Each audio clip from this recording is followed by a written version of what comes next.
Hi and welcome to my channel. This is Jayprakash. Today I am going to explain about the lesson Parge from Intermediate Second Year English Short Story Part 3rd. When Mallaya had gone to fields, the police patrol sent a Sage to Sindhi for him. ఎప్పుడైతే మల్లయ్య పొలాల దగ్గరికి వెళ్ళాడో అదే సమయంలో police Patel ఒక సేటు సింధిని ఈయన కోసం వాళ్ళ ఇంటికి పంపించినట. సేటు సింధి అంటే ఎవరంటే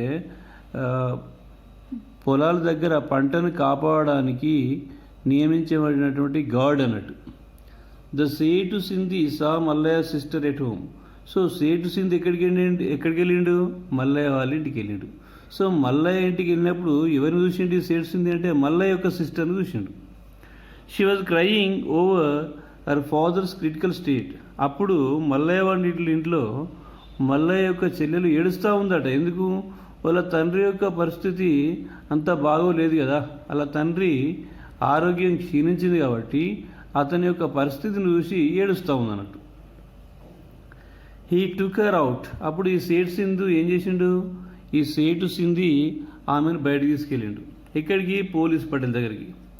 he try to send her forcibly to do bonded labour for somebody in other village. ఆ సమయంలో ఆయన ఏం చేసిండటంటే ఈ సేటు సింధి తీసుకెళ్ళి పోలీస్ పటేల్ దగ్గర తీసుకెళ్ళిండ.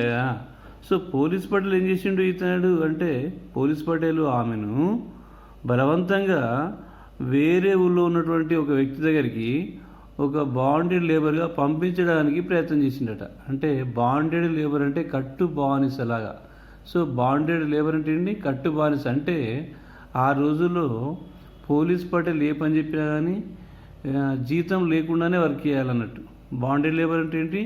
ఎలాంటి డబ్బులు తీసుకోకుండా ఎంతసేపు వర్క్ చేయించినా చేయాలి. అట్లాంటి ఈ పరిస్థితి ఆ రోజుల్లో ఉండే కాబట్టి ఒక కట్టు బానిసలాగా వేరే ఊళ్ళో ఉన్నటువంటి ఒక ఆయన దగ్గర పనిచేయించడానికి పంపించిండట బలవంతంగా. ఎవరు? పోలీస్ పటేల్.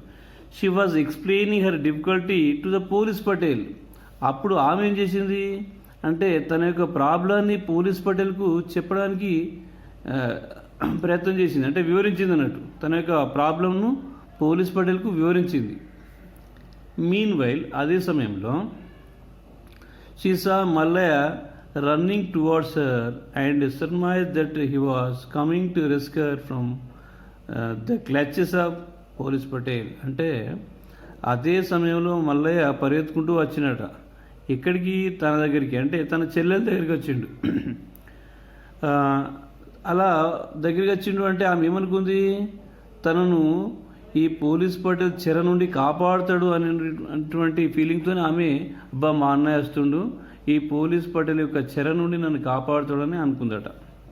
బట్ కానీ both Mallayya and her sister were caught in the snare. కానీ ఇద్దరు కూడా ఆయన యొక్క వలలో చిక్కున్నారు. అంటే ఆ పోలీస్ పటేల్ యొక్క వలలో చిక్కున్నారు. అంటే మల్లయ్య కావచ్చు, ఆయన యొక్క చెల్లెలు కావచ్చు. The man who had been chasing all of a sudden beat strongly on Mallaya's back with the stick. దీనికంటే ముందు మల్లయ్యను వెంబడించినటువంటి ఒక పొడగాటి వ్యక్తి ల్యాండ్ లార్డ్ ఏం చేసిండట? సో ఆయన కూడా ఇక్కడికి వచ్చింది కాబట్టి ఆయన సడన్గా ఇతన్ని కొట్టడం మొదలుపెట్టిండట. ఎవరిని? మల్లయ్యను కర్రతోని కొట్టడం మొదలుపెట్టిండట. I'm dead said Mallaiah and fell down. ఆ దెబ్బలకు తట్టుకోలేక మల్లయ్య ఉన్నట ఐఎమ్ డెడ్, నేను చనిపోతున్నా అన్న పని అయిపోయింది అని కింద పడిపోయిందట. Falling on each other he and his sister both cried. అంటే అలా చెల్లెలు కూడా కింద పడిపోయింది. సో అన్నయ్య కింద పడిపోయాడు, అన్నయ్య మీద చెల్లెలు పడిపోయింది. ఇద్దరు కూడా ఏం చేస్తున్నారు? బోత్ క్రైడ్, ఏడుస్తూ ఉన్నారు.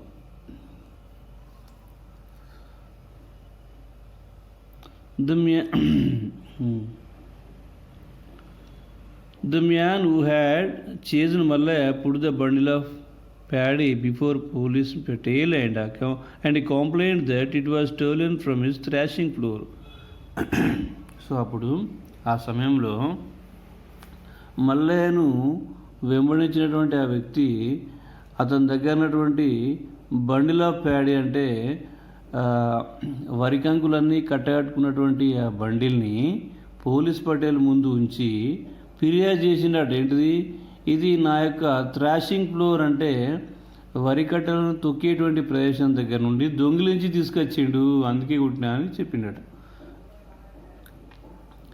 The Setu Sindhi separated Mallaya from his wailing sister and tied him to the shed's post. అప్పుడు సేటు సింధి అంటే ఎవరు అంటే పోలీస్ పటేల్ కింద వర్క్ చేసేవాళ్ళు. సో వీళ్ళే పంటను కాపాడడానికి నియమించబడినటువంటి గాడ్స్ అన్నట్టు. సో అప్పుడు సేటు సింధి ఏం చేసినట్టంటే, ఈ సేటు సింధీసు ఇతన్ని తన ఏడుస్తున్నటువంటి చెల్లె దగ్గర నుండి అంటే మల్లయ్య యొక్క చెల్లె నుండి విడగొట్టి ఒక స్తంభాన్ని గట్టేసిండట. The police Patel again started forcing Mallaiah sister to go to do bonded labour for somebody in other village. ఈ పోలీస్ పటేల్ మళ్ళీ ఏం చేస్తున్నాడట, మల్లయ్య యొక్క చెల్లెల్ని బలవంతం చేస్తూ ఉన్నాడట. ఏమని, నువ్వు వెళ్ళు, వేరే ఊరికి వెళ్ళు, అక్కడ ఒక బానిసలాగా వర్క్ చేయాలన్నట్టుగా. సో అక్కడికి వెళ్ళి వర్క్ చేయని ఫోర్స్ చేస్తూ ఉన్నాడు. The police patel who had been carrying out wicked governance by becoming a part in the cruel machinery of administration uttered a sentence which reflected human feeling. అంటే police Patel యొక్క పరిపాలన ఎట్లా ఉందంటే చాలా వికృతంగా ఉంది, దుర్మార్గపూరితంగా ఉంది. అంటే దుర్మార్గపూరితమైనటువంటి పోలీస్ పటేల్ యొక్క పరిపాలనా యంత్రాంగంలో ఎట్లా ఉంది అంటే ఎవరికి కూడా విలువ ఇచ్చే విధంగా లేదంటే దళితులను హింసించే విధంగా ఉన్నటువంటి అతని యొక్క పరిపాలన ఉన్నదట. అట్లాంటి పరిపాలనలో ఉన్నటువంటి ఆయన కూడా ఏమన్నాడంటే మానవత్వాన్ని చాటి చెప్పే ఒక వాక్యం అన్నాడట. విచ్ రిఫ్లెక్టెడ్ హ్యూమన్ ఫీలింగ్ అంటే మానవత్వాన్ని చాటి చెప్పే ఒక వాక్యం అన్నట్టు. ఏమని, ఈ said how is her father's condition now. అవును, ఇప్పుడు ఆమె తండ్రి ఎలా ఉన్నాడు, ఆమె తండ్రి యొక్క పరిస్థితి ఎలా ఉంది అని అడిగిండట. He's a very old fellow అంటే అతడు చాలా ముసలివాడు. అంటే ఎవరు, మల్లయ్య యొక్క తండ్రి, అతడు చాలా ముసలివాడు. He has been bedridden for 6 months as if he's neither living not dead. అంటే అతడు గత 6 నెలల నుండి మంచాన్నే పడి ఉన్నాడు, అంటే మంచానికే పరిమితం అయిండు. అంటే ఎవరు, మల్లయ్య యొక్క తండ్రి గత 6 నెలల నుండి మంచాన పడ్డాడట. అంటే అతడు లేవలేని స్థితిలో మంచాన్నే ఉన్నాడు అన్నట్టు. నైదర్ లివింగ్ నాట్ డెడ్, అతడు ఉంటాడా పోతాడా అంటే బ్రతుకుతాడా చనిపోతాడనే విషయం చెప్పలేం.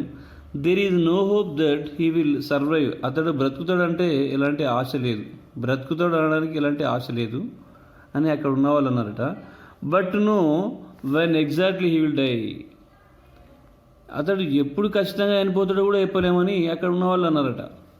ఆర్ దీస్ ఫెలోస్ బ్రహ్మసన్స్, వీళ్ళేమైనా బ్రహ్మపుత్రుల అని సేటు సింధి అన్నారట. సేటు సింధీస్ ఉంటారు కదా, సో సేటు సింధీస్ అంటే అక్కడ గాడ్స్ కదా. సో వాళ్ళు అన్నారట, వీళ్ళేమన్నా బ్రహ్మ కొడుకులా, వాడు ఎప్పుడు చనిపోతాడో చెప్పడానికి.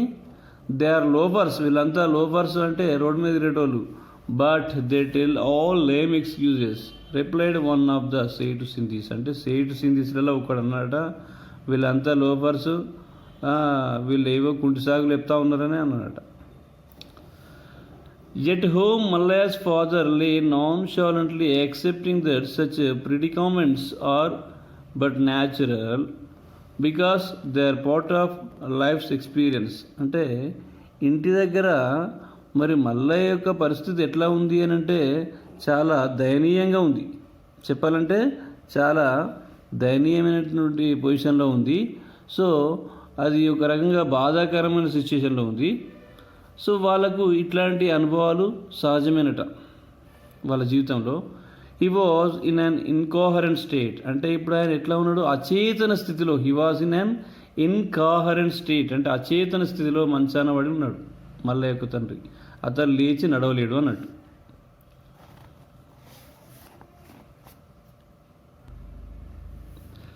At last they sent his sister forcibly to do the neighboring village to do bonded labour for somebody. చివరికి ఏమైపోయింది అంటే ఈ సేటు సింధీసట ఆమెను బలవంతంగా వేరే ఊరికి పంపించారట, ఒక బానిసలాగా ఒక ఆయన దగ్గర వర్క్ చేయడానికి. She started in the middle of the night in fright. So ఆమె అంటే నైటే అక్కడికి బయలుదేరింది, భయంగా అర్ధరాత్రి అక్కడికి బయలుదేరింది వేరే ఊరికి. Mallayya sister who has been protecting his father has gone. అంటే ఇప్పటి వరకు మల్లయ్య యొక్క చెల్లెలు తండ్రిని కాపాడుకుంటూ వచ్చింది ఈయన బయటికి వెళ్ళినప్పుడు. అట్లా తండ్రిని కాపాడుకుంటూ వచ్చినటువంటి మల్లయ్య యొక్క సిస్టరు వెళ్ళిపోయింది. He himself is in prison. ఇక అతడు ఏమైపోయింది, జైలుకి వెళ్ళిండట. ఎందుకంటే అక్కడ ఒక భూస్వామి కంప్లైంట్ చేసిండు తన యొక్క పొలంలో ఉన్నటువంటి బండిల్ను దొంగిలించిండు అని. కాబట్టి దాని ఫలితంగా ఏమైపోయింది, ఈ హిమ్సెల్ఫ్ ఇన్ ప్రిజన్, జైల్లో ఉండిపోయాడు, జైల్లో పడ్డాడు, అంటే జైలుకి వెళ్ళిండు అన్నట్టు. Will I see my father alive, అంటే మా తండ్రిని ప్రాణంతో నేను చూడగలనా, థాట్ హీ, ఆలోచించిండు. Agonising over the uncertain condition that prevail, అంటే అలాంటి బాధాకరమైన సిచ్యుయేషన్ తన మదిలోకి వచ్చింది. The police Patel sent Mallaiah to the police station the next day. అంటే పోలీస్ పటేల్ ఏం చేసినట, మల్లయ్యను నెక్స్ట్ డే ఎక్కడికి పంపించిండు, పోలీస్ స్టేషన్కి పంపించిండు. The latter was sentence to 3 months imprisonment. So అంటే అప్పుడు మల్లయ్యకు పోలీస్ స్టేషన్లో 3 నెలల శిక్ష పడ్డదట. అంటే పోలీస్ స్టేషన్కి వెళ్ళగానే ఇతడు నేరం చేయకున్నా కానీ చేసినట్టుగా అక్కడ రుజువై ఏమైపోయింది, అతనికి 3 నెలలు జైలు శిక్ష పడ్డదట. He didn't know what happen to his father and sister. జైల్లోకి వెళ్ళిన తర్వాత వాళ్ళ డాడీకి ఏమైంది, మరి సిస్టర్ ఎక్కడ ఉంది, సిస్టర్కి ఏమైంది అనే విషయం తెలియదు. మళ్ళీ ఆయన ఫ్లాష్ బ్యాక్లోకి వెళ్తూ ఉన్నాడు. సో మరొక ఫ్లాష్ బ్యాక్, అంటే జైల్లోనే ఉండి గుర్తు చేసుకుంటున్నాడు flashback. One day Mallayya went to the bazaar for a work. ఒకరోజు మల్లయ్య బాజార్కి వెళ్ళిండట. అంటే జైల్లో ఏదైనా వర్క్ ఉంటే వర్క్ నిమిత్తము ఇతన్ని బాజార్కి తీసుకెళ్ళడం జరుగుతుంది. సో వెంట పోలీసులు కూడా ఉంటారు. There he saw an acquaintance. అయితే ఎప్పుడైతే జైలు వర్క్ మీద బాజార్కి వెళ్ళిండో అక్కడ ఈయనకు పరిచయం ఉన్న ఒక వ్యక్తిని చూసిండట. He requested the jawan for permission to talk to him and got the same. So ఆయన జవాను రిక్వెస్ట్ చేసిండట, ఏమని, నాకు పరిచయం ఉన్న ఒక వ్యక్తి ఉన్నాడు, ఆయనతోని కాసేపు మాట్లాడతా, పర్మిషన్ ఇవ్వమని చెప్పేసి వేడుకున్నట. He was informed that his father had died. So అప్పుడు తనకు పరిచయం ఉన్న వ్యక్తితో మాట్లాడిండట. మాట్లాడి ఫాదర్కి ఏమైంది, తండ్రికి ఏమైంది అని ఎంక్వైరీ అయితే ఆయన చెప్పిండట, హిస్ ఫాదర్ హ్యాడ్ డైడ్, మీ నాన్న చనిపోయాడు అని చెప్పిండట. ఈ సిస్టర్ లెఫ్ట్ ద విలేజ్, వాళ్ళ చెల్లెలు ఆ ఊరిని విడిచిపెట్టి వెళ్ళిపోయిందట. And his house was in a dilapidated and fallen condition. ఇక వాళ్ళ ఇల్లు ఎట్లా ఉంది అంటే ఎప్పుడు కూలిపోతుందో తెలియదు, అలాంటి పరిస్థితిలో ఉంది, అంటే కూలిపోయే స్థితిలో ఉంది.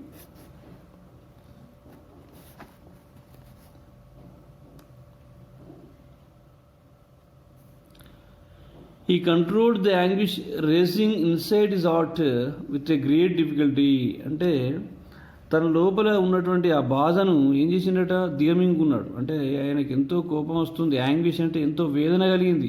తండ్రి చనిపోయాడు, చెల్లెలు ఎక్కడ ఉందో తెలియదు అంటే ఎంత బాధలు అనిపిస్తుంది. సో తన యొక్క బాధను కంట్రోల్ చేసుకున్నాడు. గ్రేట్ డిఫికల్టీ, అతి కష్టం మీద తన బాధను కంట్రోల్ చేసుకుని అదుపు చేసుకున్నట్టు. He thought that if he cried aloud people would surround him. అంటే ఆయన ఉన్నది ప్రజెంట్ ఇక్కడ బాజార్లో. సో ఒకవేళ అక్కడ కనుక ఆయన ఏడిస్తే ఏమవుతుంది, ప్రజలంతా కూడా గుమికూడి ఏమైంది అని అడుగుతారు. Further the jawan who showed mercy and allowed him to talk to the acquaintance might get in to a problem. అలాగే ఇతనికి మాట్లాడడానికి, తనకు పరిచయం ఉన్న వ్యక్తితో మాట్లాడడానికి పర్మిషన్ ఇచ్చినటువంటి జవాన్ కూడా ప్రాబ్లం అవుతుంది.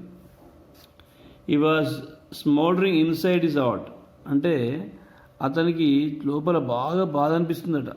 అంటే ఎట్లా, burning slowly without a flame. అంటే జనరల్గా మనకి ఏదైనా బాధతో రగులుతున్నట్టుగా ఆయన హృదయము వేదనతో రగిలిపోతూ ఉందట. He thought that after having his meal he could return to his cell and then weep. ఆయన బాధను ఎట్లా అంటే ఏడవాలనుకుంటున్నాడట. కానీ ఏమనుకున్నాడట, ఆ రోడ్డు దగ్గర ఏడిస్తే కరెక్ట్ కాదు కదా, ఆయన బజార్లో ఉన్నాడు కదా. కాబట్టి భోజనం చేసిన తర్వాత ఎప్పుడైతే అతడు సెల్ అంటే జైల్లో ఉండేటువంటి గది సెల్ అంటారు. సో భోజనం చేసినాక తన గదిలోకి వెళ్ళినాక ఏడ్దాం అనుకున్నాడట. He believed false that he was fully independent, then he cried aloud. ఎప్పుడైతే అతడు భోజనం చేసిండో తర్వాత తన గదిలోకి వెళ్ళిండో అప్పుడు ఏం చేసిండు, ఇప్పుడు నేను ఫ్రీగా ఉన్నా, ఇండిపెండెంట్ అంటే ఇప్పుడు నేను స్వతంత్రంగా ఉన్నా, ఎవరు లేరని చెప్పేసి భావించి దెన్ హీ క్రైడ్ అలౌడ్, బాగా ఏడ్చిండట. What would have happen to my sister, he agonised over his apprehension. అంటే తను బాధపడుతూ ఉన్నాడు, ఏమైంది మా చెల్లెలకు ఏమై ఉంటుంది అని బాధపడుతూ ఉన్నాడట. మా చెల్లెలకు ఏమై ఉంటుంది, ఎక్కడ ఉన్నది, ఏం జరిగి ఉంటుంది అని బాధపడుతూ ఉన్నాడు. Okay, if you like this video to subscribe my channel and share to your friends. Thank you.